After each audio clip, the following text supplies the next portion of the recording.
গাজীপুরে চলন্ত কমিউটার ট্রেনে আগুন লাগার ঘটনা ঘটেছে। এতে হতাহতের কোনো ঘটনা ঘটেনি। ফায়ার সার্ভিস আগুন নিয়ন্ত্রণে এনেছেন। গাজীপুর থেকে মাজহারুল ইসলাম প্রতীকের তথ্যচিত্রে এর প্রতিবেদন। গাজীপুরের শ্রীপুর এলাকায় মোহনগঞ্জগামী মহুয়া কমিউটার ট্রেনের পাওয়ার কার বগিতে আগুন লাগার ঘটনা ঘটেছে। খবর পেয়ে ফায়ার সার্ভিসের 2টি ইউনিট ঘটনাস্থলে পৌঁছে 1 ঘন্টার চেষ্টায় আগুন নিয়ন্ত্রণে আনে। অগ্নিকাণ্ডের ঘটনায় কোনো হতাহতের খবর পাওয়া যায়নি। বৃহস্পতিবার বেলা 11টার দিকে আগুনের ঘটনা ঘটে।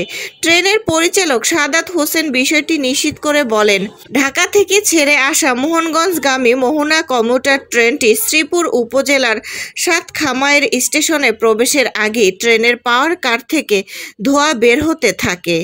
খবর পেয়ে ফায়ার সার্ভিসের 2টি ইউনিট ঘটনাস্থলে পৌঁছে আগুন নিয়ন্ত্রণে আনে।